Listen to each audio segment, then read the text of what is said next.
Hosea 6 ayat ketiga, sama-sama kita baca ayat ini. Kalau sudah dapat katakan amin. Amin. 2, 3 ya. Marilah kita mengenal dan berusaha sungguh-sungguh mengenal Tuhan.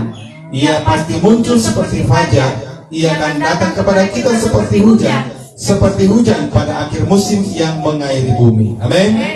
Iya. Jadi firman Tuhan mengajak kita untuk kita mengenal dan berusaha sungguh-sungguh mengenal Tuhan. Ya, beberapa minggu yang lalu saya sudah sampaikan, kalau memang kita ada kemauan dan mau berusaha sungguh-sungguh untuk mengenal Tuhan, maka ada kepastian kita akan berhasil dalam pengenalan kita akan Tuhan. Amin. Ayat ini juga mengatakan bahwa ia pasti muncul seperti fajar, ya, seperti matahari di pagi hari. Pasti kemunculannya. Amin. Ya, dan tidak ada kata terlambat. Ya. Kalau Lukas pasal 18 ayat ke-7 dikatakan Tuhan itu tidak akan mengulur-ulur waktu. Ya. Ayat 7. Tidakkah Allah akan membenarkan orang-orang pilihannya yang siang malam berseru kepadanya, dan adakah ia mengulur waktu sebelum menolong mereka? Iya. Adakah, ini pertanyaan ya, adakah ia mengulur-ulur waktu sebelum ia menolong kita? Ya. Adakah Allah mengulur-ulur waktu ketika kita berseru? Tuhan tidak akan mengulur waktu. Ya. Kalau benar kita mengenal Tuhan, ya, Tuhan akan bekerja tepat pada waktunya. Amin. Ya. Dan kalaupun kita merasa pertolongan Tuhan datang terlambat, atau doa kita, pergumulan kita lama belum dijawab-jawab Tuhan, itu karena pengenalan kita masih sedikit, sangat dangkal. Itu karena keterbatasan kita, ya, yang selalu berpatokan kepada waktu kita, bukan pada waktu Tuhan. Ya, kalau waktu Tuhan itu, ya, selalu tepat pada waktunya. Tuhan yang tahu, Tuhan yang mengerti, ya, akan hidup kita ini sepenuhnya. Ya. Nah, jadi yang kita kejar di sini adalah mengenal Tuhan dengan benar. Amin. Ya. Kalau kita sudah mengenal Tuhan, mengenal Yesus lebih dalam lagi, kita akan mengerti bahwa Tuhan sedang merencanakan yang lebih baik dari yang kita harapkan. Ya, kita tahu dalam Yohanes pasal 11 itu ayat yang kelima itu tentang Maria, Marta dan Lazarus. Ini 3 bersaudara yang memang dikasihi Tuhan. Ya, tapi di situ ceritanya Lazarus itu sakit keras. Ya, sekali lagi saya katakan, Maria, Marta dan Lazarus adalah orang yang dikasihi Tuhan. Sudah pasti mereka mengenal Tuhan dan dikenal Tuhan. Amin. Yesus juga mengasihi mereka. Jadi sudah saling mengenal. Tapi ketika Lazarus sakit keras, ya, ketika Lazarus sakit keras, Maria dan Marta mengirim pesan. Ya, kalau sekarang kirim WA, di WA. Kalau dulu kan belum ada SMS, belum ada Telegram, ya berarti pesannya itu melalui orang, iya kan? Apa pesannya? Yesus, dia yang kau kasihi sakit katanya. Coba kita lihat ayat yang ketiga, ya. Demikian ayat ketiga, dan Lazarus itu Lazarus yang sakit itu adalah saudaranya. Kedua perempuan itu mengirim kabar kepada Yesus, Tuhan, dia yang kau kasihi sakit. Dia yang engkau kasihi, berarti Yesus mengasihi mereka ini. Mereka sudah saling mengenal. Kalau mengasihi berarti sudah dekat. Ya. Nah, berarti sudah saling mengenal. Nah, pesannya di sini kabarnya tadi, dia yang engkau kasihi sakit. Bahkan sakit keras. Ya. Nah, akan tetapi ayat yang ke-6 mengatakan ketika Yesus mendengar kabar itu, ya, apa yang dilakukan? Malah Yesus sengaja tinggal 2 hari lagi di tempatnya, seolah-olah tidak peduli dengan keadaan Lazarus. Dan sampai akhirnya memang Lazarus mati. Coba ayat yang ke-6. Namun setelah didengarnya bahwa Lazarus sakit, ia sengaja tinggal 2 hari lagi di tempat di mana ia berada. Iya, sengaja tinggal 2 hari lagi. Apakah memang Yesus nggak peduli? Tadi dikatakan Yesus mengasihi mereka ini. Ya, pesan itu, dia yang engkau kasihi sakit. Ya, dari sudut pandang kita berarti ini seolah-olah Yesus tidak peduli, kan gitu kan? Yesus terlambat, ya, atau boleh katakan tidak ada bukti kasihnya. Kalau orang yang saling mengasihi, ketika didengar yang dikasihi sakit pasti dengan cepat datang, ya kan? Amin. Ya. Datang untuk menjenguk, bawa jeruk, bawa apa saja, oleh-oleh, karena dikasihi. Tapi buktinya di sini Lazarus sampai mati, karena Yesus dengan sengaja tinggal lagi 2 hari lagi. Bahkan ketika Yesus datang pada setelah 4 hari itu, ya, lebih 8 hari, karena dikatakan Lazarus sudah 4 hari dikubur, baru Yesus datang. Ya, artinya sudah berbau busuk dulu. Boleh dikatakan kedatangan Yesus itu udah sia-sia. Kalau orang yang kecewa, ngapain lagi datang itu, kan? Ngapain lagi itu datang? Suruhlah dia pulang, katanya. Karena yang ketika diharapkan tidak datang. Setelah dikubur baru datang. Untuk apa lagi Yesus datang? Ya, karena mereka berpikir seandainya waktu Lazarus masih sakit, Yesus datang, Lazarus pasti sembuh, ya kan? Amin. Ya. Mereka sudah tahu tentang Yesus, bisa banyak orang sudah disembuhkan. Maka ketika Lazarus sakit, kalau Yesus datang, Lazarus pasti sembuh. Tapi itu kan pikiran kita, pikiran mereka. Tadi katakan Yesus sengaja mengundurkan waktunya. Itu untuk melakukan perkara yang besar. Yesus justru ingin menunjukkan apa yang lebih dari apa yang mereka harapkan. Mereka mengharapkan hanya kesembuhan dari penyakit. Tapi Yesus, karena Yesus sangat mengasihi mereka ini, Yesus ingin menyatakan diri kepada mereka dalam hal yang lebih besar lagi. Amin. Jadi bukan untuk kesembuhan saja, tapi untuk membangkitkan dari kematian, bahkan dari lubang kubur. Amin. Ya. Nah, jadi orang yang saling mengasihi itu pasti akan berbuat yang terbaik. Jadi kalau kita mengasihi Tuhan, kita juga pasti akan berusaha melakukan yang terbaik kepada Tuhan. Amin. Ya. Dengan segenap hati kita. Artinya kasih kita itu bukan kasih yang biasa-biasa, bukan kasih pada umumnya. Yesus ingin menunjukkan, ya, yang lebih dalam lagi tentang dia, tentang pribadinya. Nah, jadi kalaupun pergumulan kita, ya, apa yang kita rindukan belum terjawab sampai saat ini. Kalau betul kita mengasihi Tuhan, ya, intinya mengenal Tuhan atau mengasihi Tuhan, berarti Yesus sedang merancangkan yang lebih baik dari apa yang kita pikirkan. Amin. Amin semuanya. Mari tepuk tangan dulu bagi Tuhan. Ingat, semakin lama apa yang kita rindukan, berarti semakin indah nanti Tuhan lakukan. Ya. Nah, jadi ketika pengenalan kita tidak ada atau sangat sedikit, itu nanti membuat kita kecewa kepada Yesus. Ya, kecewa bahkan menolak Yesus. Kalau gagal mengenal Yesus dengan benar, yang terjadi penolakan. Ya, coba kita lihat dalam Matius pasal 16. Matius 16 ayat 13 sampai 14. Ayat 13.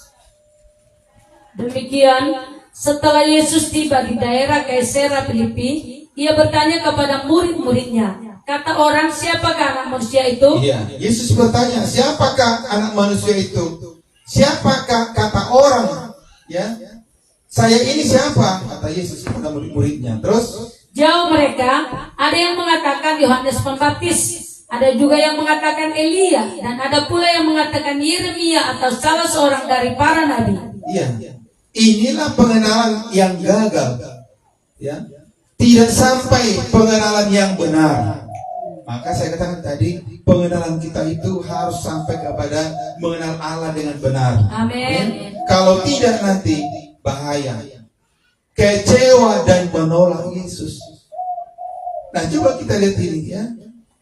Orang-orang di situ ya yang sudah melihat Yesus mengadakan banyak mujizat. Yang sakit disembuhkan, yang buta melihat, yang timpang berjalan, yang kusta tahir. Ya, bahkan ada yang mati dibangkitkan.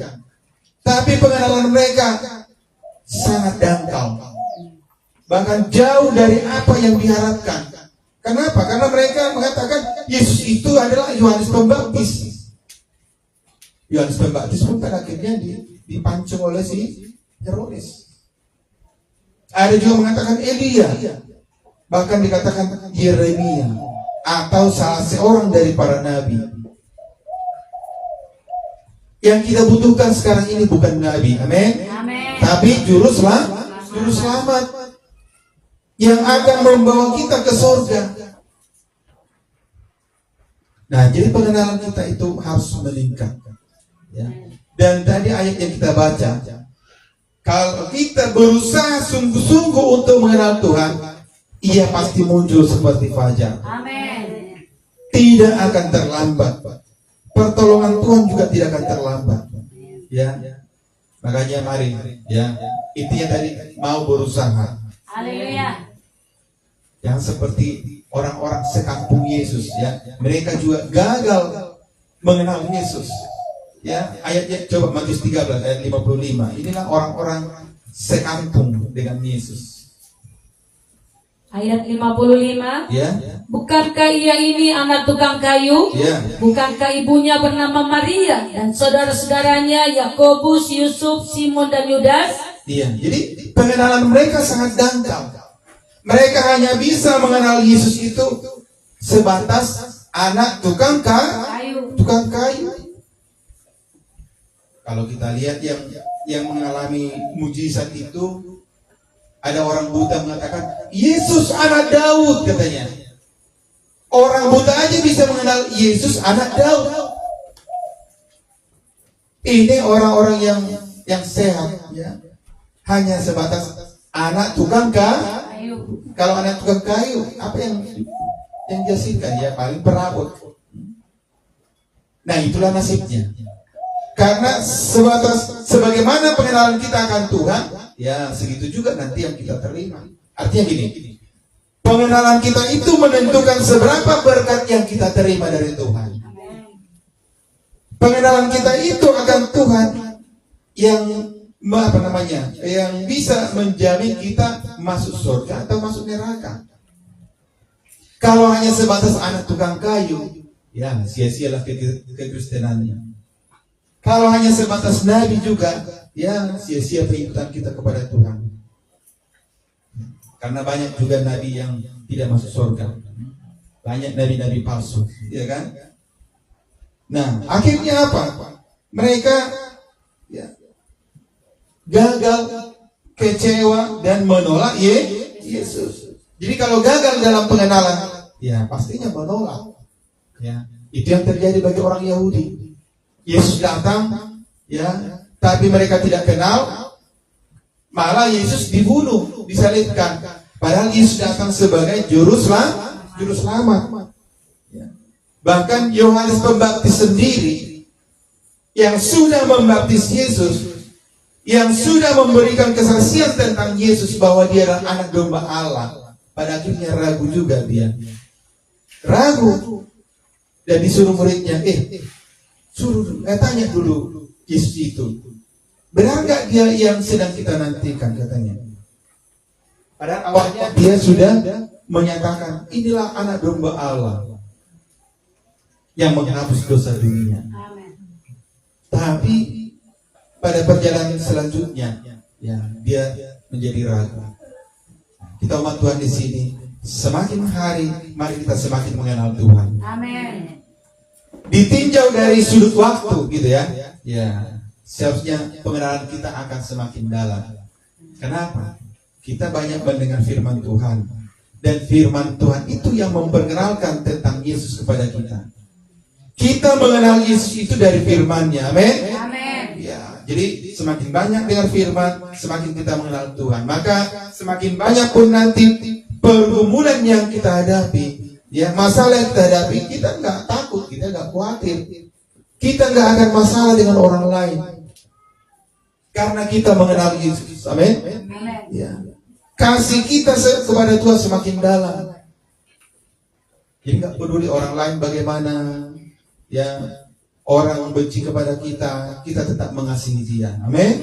Ya, jadi sekali lagi, pengenalan kita akan Tuhan itu sangat menentukan bagaimana sikap kita terhadap Yesus. Menerimakah atau menolak? Mengasihikah atau membenci? Nanti akhir zaman ini akan banyak orang beralih, ya, yang dulu mengasihi Tuhan akhirnya menolak Tuhan. Bahkan jangan heran, yang sudah melayani sekalipun ada yang murtad. Maka ada istilah mantan pendeta. Nah, itu yang paling gawat. Kalau mantan perampok, wah, berarti dia bertobat, ya kan? Nah, tapi mantan pendeta, mantan imam-imam, mantan lewi, mantan hamba Tuhan, mantan diaken. Nah, itu ada pembahasan tadi di mobil tentang diaken. Ya, keluar dari, ya, pelayanannya, ya, dia sendiri yang rugi. Kalau kita melayani itu adalah suatu anugerah. Amin. Ya, tidak semua orang diberi kesempatan. Bahkan Raja Usia, ya, Raja Usia mencoba-coba membakar korban di mezbah, langsung datang imam-imam yang tegas, ya. Walau dia raja diusir, tidak ada hakmu di sini, kata imam-imam pada waktu itu. Ketika raja itu ingin marah, pada saat itu juga dia kena kusta. Artinya, kalau kita bisa melayani, itu adalah sesuatu yang harus kita syukuri kepada Tuhan. Amin. Ya, karena tidak semua raja pun gak sembarang, gak bisa. Ya, hanya Raja Daud yang mendapat kemurahan, dia raja bisa jadi imam. Ya. Tapi selainnya, ya, tidak ada kemurahan. Maka jangan sampai ada istilah di antara kita mantan pelayan Tuhan. Amin semuanya. Amin. Ya. Jadi kita harus semakin mengenal Tuhan supaya kita setia. Dari saya katakan, pengenalan kita itu, tingkat pengenalan kita itu akan mempengaruhi sikap kita kepada Tuhan.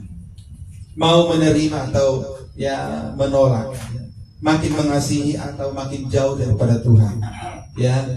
Nah, jadi sekali lagi pengenalan kita itu harus meningkat. Ya. Jangan sampai gagal. Ya. Atau seperti orang di kampung itu mengenal istilahnya sebatas anak tukang kayu. Ya. Pengenalan kita harus sampai kepada Yesus adalah anak Allah. Amin. Berarti dia adalah Tuhan. Dia yang berkuasa di sorga dan di bumi. Amin. Amin. Iya, jadi sekali lagi mari kita, ya, hargai firman Tuhan, sebab dari situlah kita akan mengenal Tuhan. Amin. Dan ketika kita, ya, seperti sekarang ini, ya, sudah banyak dengan firman Tuhan, marilah kita tunjukkan, ya, kasih kita kepada Tuhan. Semakin kita mengenal tadi, berarti kasih kita semakin besar kepada Tuhan. Ya, dan besarnya kasih kita kepada Tuhan akan menentukan besarnya berkat yang kita terima. Amin. Iya. Nah, kita lihat dalam 2 Petrus pasal 1 ayat yang kedua. Di sini kita lihat, ya, apa yang kita terima ketika pengenalan kita yang berhasil kepada Tuhan. 2 Petrus 1 ayat yang kedua. Demikian ayat yang kedua. 2 Petrus 1 Ayat yang kedua. ayat yang kedua. Kasih karunia dan damai sejahtera melimpahi kamu oleh pengenalan akan Allah dan akan Yesus Tuhan kita. Amin. Ya. Nah, ketika kita berhasil mengenal Allah dari ayat ini, ya, ada dua yang kita dapatkan. Pertama, kasih karunia. Ya, yang kedua, damai sejahtera. Ya. Dan itu dikatakan melimpah. Ya. Kasih karunia dan damai sejahtera melimpahi kamu. Ya. Jadi kasih karunia, kalau kasih karunia itu berbicara tentang pemberian-pemberian Tuhan yang sebenarnya kita tidak layak menerima. Ya, terutama seperti inilah berkat-berkat rohani. Ya, ada kesempatan melayani, berkorban dalam hal apapun. Ya, berkat sukacita. Ya, itulah kasih karunia Tuhan. Dan dikatakan berlimpah. Ya. Ada karunia-karunia untuk melayani. Ada yang main musik, ya, ada yang singer, ada yang MC dan lain sebagainya. Kalau di gereja ada tambore. Nah, itulah kasih karunia Tuhan. Dan itu didapat ketika ada pengenalan akan Tuhan. Nah, yang kedua dikatakan damai sejahtera. Damai sejahtera inilah termasuk suasana surga. Coba dalam Roma pasal 14 yang ke-7, ya. Kalau ada damai sejahtera, ya memang itulah semuanya. Roma 14 ayat ke-17. Sebab kerajaan Allah bukanlah soal makanan dan minuman, tetapi soal kebenaran, damai sejahtera dan sukacita oleh Roh Kudus. Iya. Amin. Nah, jadi kalau kita mendapatkan damai sejahtera, ya itulah suasana surga. Amin. Dan itu didapat ketika kita mengenal Allah. Bukan karena banyak harta, bukan karena jabatan tinggi. Enggak. Banyak orang jabatannya tinggi, hartanya melimpah, malah stres. Nah, itu adalah karunia, ya. Itu adalah pemberian Tuhan ketika kita berhasil mengenal Tuhan. Tadi dikatakan kasih karunia dan damai sejahtera akan melimpahi kamu oleh pengenalan akan Allah. Nah, artinya ketika kita mengenal Allah, ya, maka Tuhan akan melimpahi kita dengan kasih karunia dan damai sejahtera. Amin. Ya.